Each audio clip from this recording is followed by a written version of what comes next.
ரொம்ப ருசியான கோழிக்கறி குழம்பு எப்படி செய்யறதுன்னு பார்க்கலாம் வாங்க. இந்த கறி குழம்பு சமைக்க தெரியாதவங்க, புதுசாக சமையல் கற்றுக்கிறவங்க, பேச்சுலர்ஸ் கூட ரொம்ப ஈஸியாக செய்யலாம். ரைஸ் மட்டும் இல்லாமல் இட்லி, தோசை, சப்பாத்தி, பரோட்டாக்கும் இது ரொம்பவே சூப்பராக இருக்கும். எப்படி செய்யறதுன்னு பார்க்கலாம் வாங்க. அஸ்ஸலாமு அலைக்கும், வெல்கம் டு ஆஸ் தமிழ். நான் உங்கள் சாய்ரா ஆஷிக்.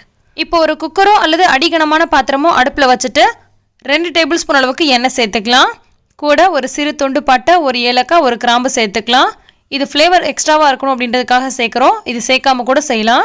கூடவே 1/2 டீஸ்பூன் போல் பெருஞ்சீரகம் சேர்த்துக்கலாம். கூடவே ஒரு பச்சை மிளகாயை இந்த மாதிரி 4 கட் பண்ணிட்டு சேர்த்துக்கலாம். அடுத்து இது கூட தேவையான வெங்காயம் சேர்த்துக்கலாம். நான் இன்றைக்கி 3 வெங்காயம் சாப் பண்ணி வச்சுருக்கேன், அது சேர்த்துக்கிறேன். இன்றைக்கி நான் கறி குழம்பு வைக்கிறதுக்கு 3/4 கிலோ அளவுக்கு சிக்கன் எடுத்திருக்கேன். ஸோ அதுக்கு தேவையான வெங்காயம் சேர்த்துக்கிறேன். மீடியம் சைஸில் 3 வெங்காயம் கட் பண்ணி சேர்த்திங்கன்னா சரியாக இருக்கும். நான்வெஜ்லேயே மேக்ஸிமம் சிக்கனில் தான் நிறைய விதமான ரெசிபிஸ் செய்ய முடியும். எப்படி செஞ்சாலுமே சிக்கனில் செய்யும்போது ரொம்ப சூப்பராக இருக்கும். சிக்கனில் செய்யக்கூடிய பலவிதமான டிஃப்ரெண்ட் ரெசிபிஸ் நான் ஆல்ரெடியே போட்டிருக்கேன். டைம் இருக்கும்போது செக் பண்ணி பாருங்கள். இப்போ வெங்காயம் ஓரளவுக்கு நல்லா வதங்கி வந்துருச்சு. இது கூட 3 தக்காளி கட் பண்ணி வச்சுருக்கேன். சின்னதாக 3 தக்காளி கட் பண்ணி வச்சுருக்கேன், அதை சேர்த்துக்கலாம். பெருசாக இருந்துச்சுன்னா 2 தக்காளி கட் பண்ணி சேர்த்தாலே போதும். இது கூட 1 டேபிள் ஸ்பூன் அளவுக்கு இஞ்சி பூண்டு விழுது சேர்த்துட்டு இதுவும் நல்லா பச்சை வாசனை போகிற அளவுக்கு தக்காளி கொஞ்சம் நைஸாக வதங்கி வரணும். அது வரைக்கும் நல்லா வதக்கிக்கலாம். வேலையே இல்லாமல் ரொம்ப சிம்பிளாக செய்யக்கூடிய ஒரு சிக்கன் குழம்பு அப்லோட் பண்ணியிருந்தேன்.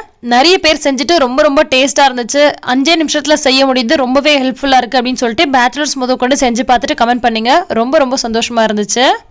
இஞ்சி பூண்டு விழுதும் தக்காளியும் ஓரளவுக்கு நல்லா வதங்கி வந்ததுக்கப்புறமா இது கூட நம்ம தேவையான மசாலா பொருள் சேர்த்துக்கலாம். 1/4 டீஸ்பூன் அளவுக்கு மஞ்சள் பொடி சேர்த்துருக்கேன்.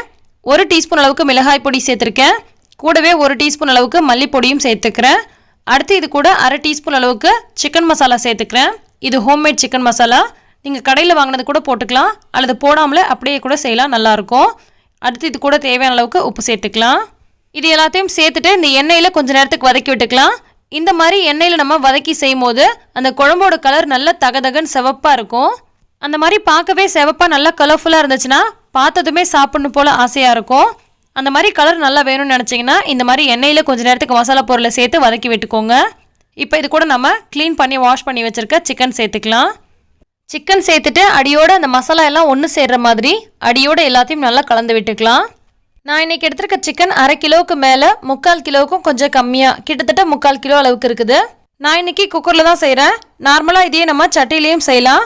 குக்கரில் செஞ்சோன்னா குயிக்காக வேலை முடிஞ்சிடும். இப்போ இது எல்லாத்தையும் நல்லா கலந்து விட்டாச்சு. அடுத்து இது கூட நம்ம தேங்காய் அரைச்ச விழுது சேர்க்க போகிறோம். தேங்காய் கூட கொஞ்சமாக சோம்பும் கொஞ்சமாக மிளகும் சேர்த்து நல்லா அரைச்சிக்கலாம். ஜஸ்ட் ஒரு 3 டேபிள் ஸ்பூன் அளவுக்கு தேங்காய் இருந்தாலே போதும். தேங்காய் ரொம்ப அதிகமாக சேர்க்க தேவையில்லை. கொஞ்சமாக தண்ணி சேர்த்துட்டு நல்லா நைஸாக அரைச்சிட்டு அரைச்ச விழுத சிக்கனில் சேர்த்துக்கலாம். அந்த ஜார்லேயே கொஞ்சமாக தண்ணி சேர்த்துட்டு அலசி விட்டு இதிலேயே ஊற்றிடலாம். வேறு எந்த தண்ணியும் சேர்க்க தேவையில்லை. சிக்கன் வேகும் போது நல்லா தண்ணி விடும். ஸோ நம்ம தண்ணி எக்ஸ்ட்ராவாக ஊற்ற தேவையில்லை. ஜஸ்ட்டு தேங்காய் அரைச்சி ஊற்றிட்டு அதில் கொஞ்சமாக தண்ணி அலசி விட்டு ஊற்றினாலே போதும். கடைசியாக ஒரு முறை சிக்கன் நல்லா கலந்து விட்டுட்டு உப்பு காரம் சரியாக இருக்குதான்னு பார்த்துக்கோங்க. பத்தலை அப்படின்னா இந்த சமயத்தில் சேர்த்துக்கலாம். இப்போ நம்ம குக்கரோட மூடியை போட்டு இதை ஒரு 4 விசில் போல் விட்டுக்கலாம். 3 அல்லது 4 விசில் விட்டோன்னா ரொம்ப சூப்பராக சிக்கன் பஞ்சு போல் வெந்து வந்துடும்.